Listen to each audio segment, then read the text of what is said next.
Hello everyone, welcome to the Wise Institute YouTube channel. आज हम पढ़ेंगे दूसरा चार्टर अधिनियम। हमने पहला चार्टर अधिनियम पढ़ा था 1833 का चार्टर अधिनियम, जिसके तहत बंगाल के गवर्नर जनरल को भारत का गवर्नर जनरल बना दिया गया था। ठीक है, तो हम अब उसी के आगे दूसरा चार्टर अधिनियम देखते हैं, जो कि है 1853 का चार्टर अधिनियम। इस अधिनियम की खास बातें क्या हैं, जरा पहला पॉइंट हम देखते हैं कि गवर्नर जनरल की परिषद के, अब क्या था, जो गवर्नर जनरल थी उसकी परिषद में जो कार्य होते थे उसके विधायी एवं प्रशासनिक कार्यों को अलग अलग कर दिया। उसका जो नियम कानून बनाने का कार्य था उसे अलग कर दिया गया, और प्रशासनिक संबंधी प्रशासन को देखने भालने के जो काम थे उनको अलग कर दिया गया। तो पहला पॉइंट क्या था 1853 के चार्टर अधिनियम में, कि गवर्नर जनरल की परिषद के विधायी एवं प्रशासनिक कार्यों को अलग अलग कर दिया गया। ध्यान रखेंगे। और क्या हुआ, इसके तहत परिषद में 6 नए पार्षद और जोड़े गए, 6 नए सदस्य और जोड़े गए इसकी परिषद में। ठीक है, इन्हें विधान पार्षद कहा गया। जो 6 सदस्य जोड़े गए इनको कहा गया विधान पार्षद।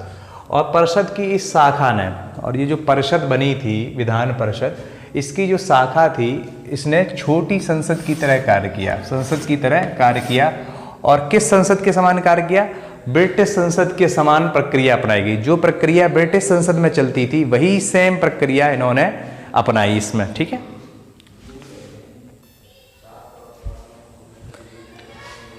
ब्रिटिश संसद के समान प्रक्रिया अपनाई गई, और इस प्रकार पहली बार विधायिका को सरकार के विशेष कार्य के रूप में जाना गया। विधायिका को पहली बार विशेष कार्य के रूप में जाना गया। और क्या कार्य हुआ इसके तहत? 1853 के चार्टर अधिनियम की दूसरी जो खास बात है, इसने क्या किया, सिविल सेवकों की भर्ती के लिए खुली प्रतियोगिता का आयोजन या शुभारंभ किया गया। पहले क्या होता था, जो सिविल सेवक की भर्ती होती थी उसमें भारतीयों को भाग नहीं लेने दिया जाता था, लेकिन इस अधिनियम के तहत सिविल सेवकों की भर्ती के लिए खुली प्रतियोगिता का शुभारंभ किया गया। ठीक है, विशिष्ट सिविल सेवा भारतीय नागरिकों के लिए भी खोल दी गई। विशिष्ट सिविल सेवा जो थी, 2 प्रकार की सिविल सेवाएं चलती थी तब, तो जो विशिष्ट सिविल सेवा थी भारतीय नागरिकों के लिए भी खोल दी गई। ठीक है, भारतीय नागरिक भी इसमें भाग ले सकते थे।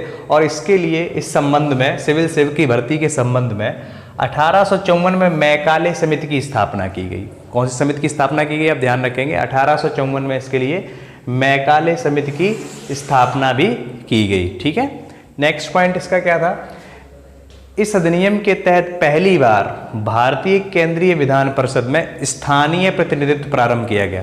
स्थानीय प्रतिनिधित्व का मतलब क्या था, कि जो भारत के स्थानीय लोग थे, जो प्रांतीय सरकारें थी, उनमें से सदस्यों को चुनकर इस विधान परिषद में लाया गया। तो लिखा है कि पहली बार भारतीय केंद्रीय विधान परिषद में स्थानीय प्रतिनिधित्व प्रारंभ किया गया। गवर्नर जनरल की परिषद में, जो गवर्नर जनरल की परिषद थी, उसमें से 6 नए सदस्यों में से 4 का चुनाव बंगाल, मद्रास, बम्बई और आगरा की स्थानीय प्रांतीय सरकारों द्वारा किया गया था। कहने का मतलब क्या हुआ, कि जो केंद्रीय विधान परिषद में स्थानीय प्रतिनिधित्व शुरू किया गया, और गवर्नर जनरल की जो परिषद थी उसमें जो 6 नए सदस्य चुने थे, उनमें से जो 4 नए सदस्य थे उनका चुनाव बंगाल, मद्रास, बम्बई और आगरा की प्रांतीय सरकारें करेंगी, ये तय कर दिया गया। तो हम कह सकते हैं कि पहली बार केंद्रीय विधान परिषद में स्थानीय प्रतिनिधित्व प्रारंभ किया गया। ये कुछ खास बातें थी 1853 के चार्टर अधिनियम। आपने पढ़ा था कि 1773 से 1858 ईस्वी तक भारत में कंपनी का शासन चला। ठीक है, और 1858 से 1947 तक भारत में ताज का शासन रहा।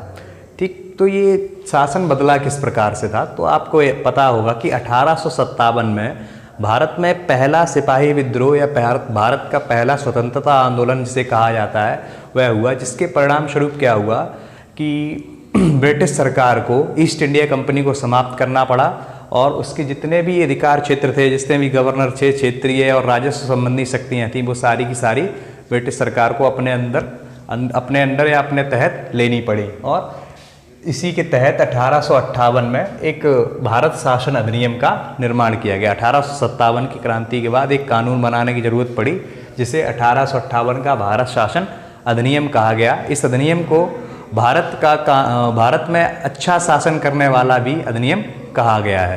भारत में अच्छा शासन, या हम कह सकते हैं भारत के शासन को अच्छा बनाने वाला अधिनियम भी कहा गया।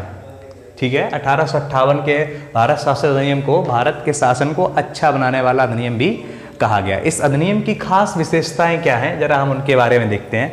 तो सबसे पहली विशेषता ये है कि भारत में जितना भी अधिकार संबंधी शक्तियां थीं, जितनी भी शक्तियां थीं, वो सारी की सारी कंपनी से लेकर महारानी विक्टोरिया के हाथों में सौंप दी गई। सारी शक्तियां महारानी विक्टोरिया के हाथों में सौंप दी गई। इसके अलावा क्या था, इसके अलावा जो विशेषताएं थी, तो भारत का जो गवर्नर जनरल था उसका पदनाम बदलकर उसको अब वायसराय के नाम से जाना जाने लगा।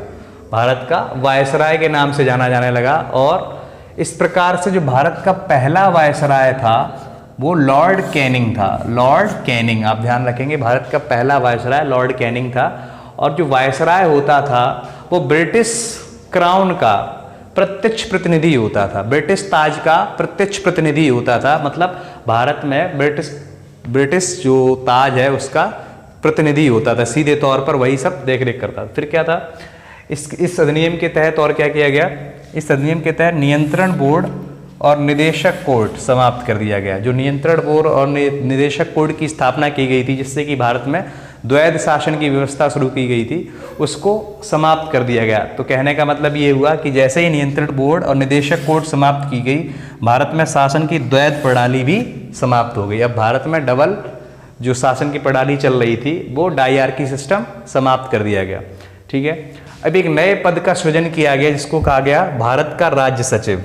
भारत का राज्य सचिव जो कहा गया, अब इस पद के तहत भारतीय प्रशासन पर संपूर्ण नियंत्रण की शक्ति, भारतीय प्रशासन में जो भी प्रशासन की संपूर्ण नियंत्रण की शक्ति थी वो सारी की सारी भारत के राज्य सचिव में निहित कर दी गई। और जो भारत का राज्य सचिव होता था वो कौन था, वो ब्रिटिश कैबिनेट का सदस्य हुआ करता था।